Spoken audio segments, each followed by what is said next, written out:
नमस्कार, सुप्रभात। मैं डॉक्टर सचिन चित्तावर। हमारा ये सिलसिला पिछले 1.5-2 साल से चलता आ रहा है। कुछ सर्दियां हो गई हैं। आज सुबह ऐसा ही था, सर्दी की तुरंत थी और कम्बल में अच्छा लग रहा था, तो सोचा कि क्यों ना आज सुबह का व्यायाम छोड़ दिया जाए। फिर कहीं ना कहीं मन माना नहीं और आलस्य को हराकर 1 घंटे की दौड़ हो गई, क्योंकि आज फेसबुक लाइव भी करना था और 10 बजे से डॉक्टरों के लिए एक संगोष्ठी भी है। संगोष्ठी का विषय हमने हड्डियों के बारे में रखा है, ऑस्टियोपोरोसिस के बारे में। तो सोचा यह विषय डॉक्टरों के मध्य भी इसकी जागरूकता कम है, क्यों ना यह जागरूकता मरीजों के बीच में भी बढ़ाई जाए, आम जनता के बीच में भी बढ़ाई जाए। तो हड्डियों का कमजोर होना एक उम्र के हिसाब से सामान्य प्रक्रिया है।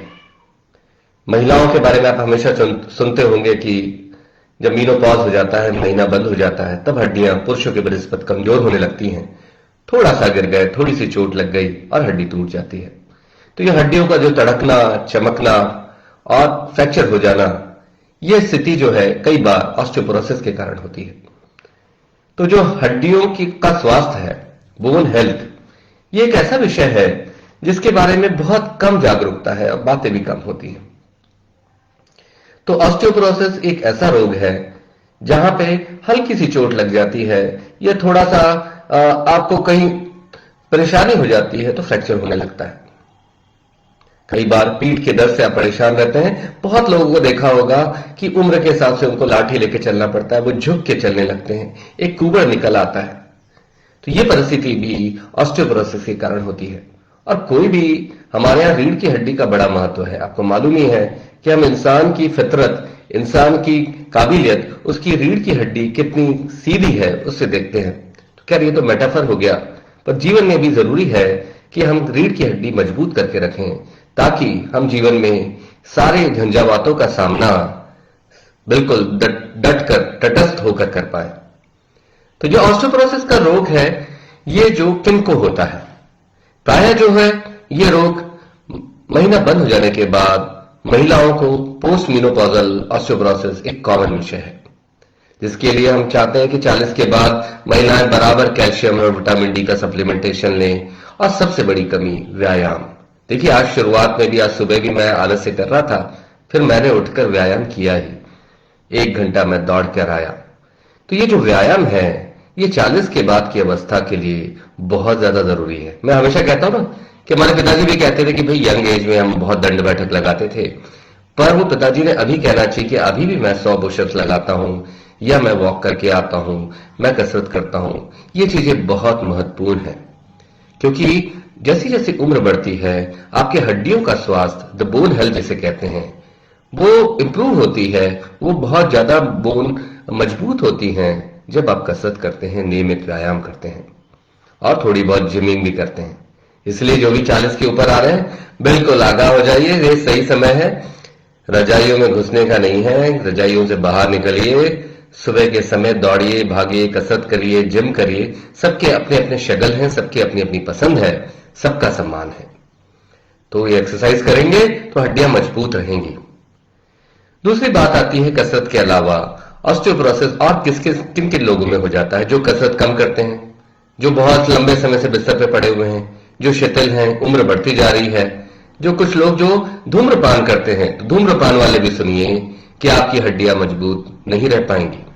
लंबे समय से शराब का सेवन करने वाले लोग, कुछ लोग जिनको अंडकोश संबंधित बीमारी हो जाती है, किसी कारणवश हमें ऑपरेशन के दौरान अंडकोश हटाने पड़ते हैं, या मेल हार्मोन की कमी हो जाती है, तो इनमें भी ऑस्टियोपोरोसिस की संभावना हो जाती है। कुछ महिलाओं में बहुत ही छोटी उम्र में महीने चले जाते हैं। ऐसे पेशेंट्स हमारे पास बहुत हैं जिनको प्रीमैच्योर ओवेरियन फेलियर कहते हैं। तो इन पेशेंट्स में भी हड्डियां जल्दी यंग एज में कमजोर होने लगती है और उसका कारण ऑस्टियोपोरोसिस होता है। बहुत सारे लोग आपकी ऐसी दवा पे होते हैं ना, ग्लूकोकॉर्टिकॉइड्स, जिनको हम स्टेरॉइड्स कहते हैं। तो स्टेरॉइड्स पे जो लोग होते हैं लंबे समय तक, उनकी भी हड्डियां दूसरों के बनिस्बत कमजोर होने लगती हैं। कई बार कुछ थायराइड की बीमारी में लोग हार्मोन का इलाज चल रहा है, हार्मोन की अधिकता है, हाइपरथायराइडिज्म है, वहां पर भी हड्डियां कमजोर हो सकती हैं। तो ऐसे अनेक कारण हैं। तो मुख्य तौर पे कारण तो बहुत है, और आपको ये कैसे पता चले कि हमें ये परेशानी हो रही है। देखिए, अगर आप झुकने लग जाएं, आपकी ऊंचाई सामान्य से कुछ कम हो जाए। बहुत से लोग होते हैं, पहले पता चला कि 3-4 सेंटीमीटर ऊंचाई कम हो गई, कुछ लोगों की इंचों में भी कम हो जाती है, उनको सतर्क होना पड़ेगा। ये ऑस्टियोपोरोसिस की शुरुआती लक्षण हो सकते हैं। मैं हमेशा कहता हूं कि दीवार से सटकर खड़े हो जाइए। जो आपके एड़ी वाला पोर्शन भी दीवार में चिपकना चाहिए, और जो आपके पुट्ठे वाला पोर्शन है, जो आपके बटक्स हैं, वो भी दीवार में लगने चाहिए, कंधे भी आपके दीवार में लगने चाहिए, सर का पीछे का हिस्सा भी दीवार में लगना चाहिए। फिर आप ये देखिए कि आपकी गर्दन और दीवार के बीच में कितनी दूरी है। जिनको जो झुक रहे हैं ना, तो वो उनकी गर्दन दीवार पे नहीं टिकेगी, उनकी गर्दन और दीवार के बीच में काफी डिस्टेंस होगा। तो वो भी जो नेक वॉल डिस्टेंस है, वो भी एक साइन है आपके झुकने का, आपकी हड्डियों के कमजोर होने का, मल्टीपल फ्रैक्चर्स का। ये फ्रैक्चर जो होते हैं वो ऐसे फ्रैक्चर नहीं होते जिसके लिए आपको कास्ट लगाना पड़ता है। ये छोटे छोटे ऐसे फ्रैक्चर्स होते हैं जिनको माइक्रो फ्रैक्चर्स कहते हैं। आपकी रीढ़ की हड्डी में ऐसे माइक्रो फ्रैक्चर्स होंगे तो रीढ़ की हड्डी की बनावट बदलेगी और वो झुकते जाएगी। तो ये जो प्रक्रिया है, इसके बारे में जनता में भी जागरूकता चाहिए। जब जागरूकता होगी तो आप इलाज करा पाएंगे। तो ऑस्टियोपोरोसिस की बीमारी के लिए ऑस्टियोपोरोसिस का डॉक्टर कौन सा होना चाहिए? सबके बीच में रहता है कि हड्डी की बीमारी, हड्डी का डॉक्टर। देखिए, टूटी हुई हड्डियों के लिए आपको बिल्कुल निसंदेह आपको हड्डी के डॉक्टर को दिखाना चाहिए, ऑर्थोपेडिशियन को दिखाना चाहिए। पर उससे पहले भी अगर हड्डी टूटी क्यों है, इसकी विवेचना करना हो, तो आपको एक हार्मोन रोग विशेषज्ञ को दिखाना चाहिए, एंडोक्राइनोलॉजिस्ट को दिखाना चाहिए।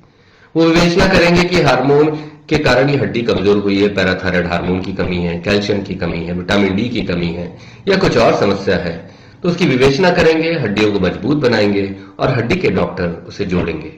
तो दोनों के बीच में एक सुंदर गठजोड़ होना चाहिए। तो जब भी ऑस्टियोपोरोसिस की संभावना दिखे या नाना प्रकार का आपको दर्द हो रहा है, आप झुक रहे हैं, शरीर के में आपकी लचीलापन कम हो रहा है, तो आप एक एंडोक्राइनोलॉजिस्ट को दिखाइए। उनकी सलाह में आपके जीवन में खुशियां वापस आ जाएंगी। क्योंकि हार्मोन की बीमारी जब भी सही तरीके से इसकी विवेचना की जाती है, डायग्नोसिस किया जाता है, तो इसका इलाज भी बहुत सरलता से हो जाता है। क्या जांच करानी चाहिए? तो जब भी हमारे पास ऐसे पेशेंट आते हैं तो हम उनका कैल्शियम, फास्फोरस, अल्कलाइन फॉस्फेटेज, कुछ मरीजों में पैराथायराइड हार्मोन नाम की भी जांच करते हैं।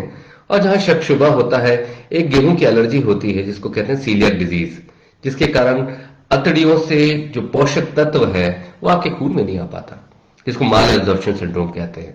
तो उसकी भी हम जांच कर लेते हैं, और शक होने पे एक्सरे में अगर लगता है कि हड्डियां कमजोर दिख रही हैं तो हम एक कराते हैं डेक्सा स्कैन। आज की डेट में डेक्सा स्कैन ऑस्टियोपोरोसिस की डायग्नोसिस के लिए एक सबसे सशक्त माध्यम है। तो डेक्सा स्कैन प्रायः हम 65 साल से ऊपर की महिलाओं में करते हैं, या एजेड पुरुषों में करते हैं, या उनमें करते हैं जहां शक होता है। तो जो डेक्सा स्कैन करते हैं उसमें खराबी आती है, तो हम इन मरीजों को सबसे पहले कैल्शियम और विटामिन डी नामक हार्मोन देते हैं। उसके बाद विवेचना करके बहुत सारी नाना प्रकार की दवाइयां उपलब्ध है, जिनको आप लेते हैं तो वो आपके शरीर में ताकत लाती है और आप पूरी तरह से बलिष्ठ हो जाते हैं। कैसे पहचानें कि हमें हड्डियों की कमजोरी आ रही है? सबसे पहले नाना प्रकार का दर्द। दूसरा, आपका नेक वॉल डिस्टेंस, दीवार और गर्दन के बीच की दूरी अगर बढ़ रही है।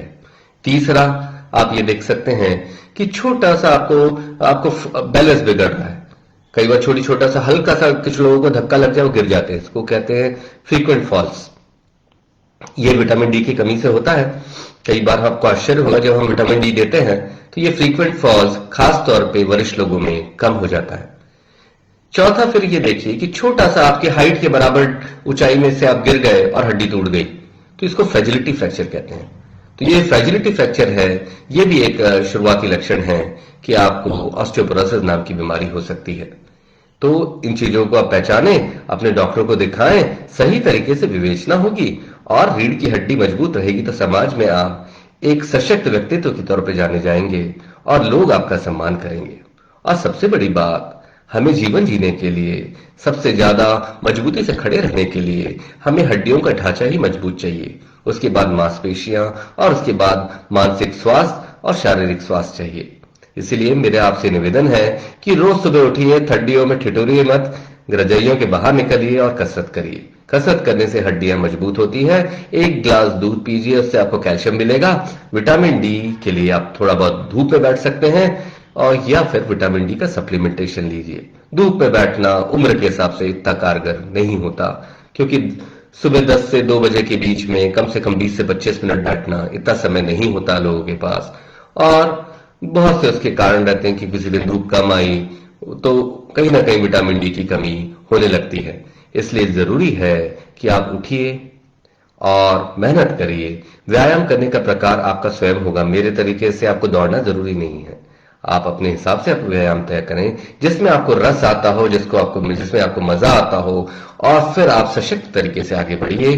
तो जिंदगी में जब आप सर ऊंचा करके चलेंगे तो ही आपकी गरिमा और महिमा और आपका व्यक्तिगत सम्मान बना रहेगा। आशा है आपको मेरी बात समझ में आई होगी। आप एक मजबूत हड्डी के साथ जीवन को सशक्त तरीके से, जीवन के झंझावातों को का सामना कर एक अपनी विजय की ओर आगे बढ़ेंगे।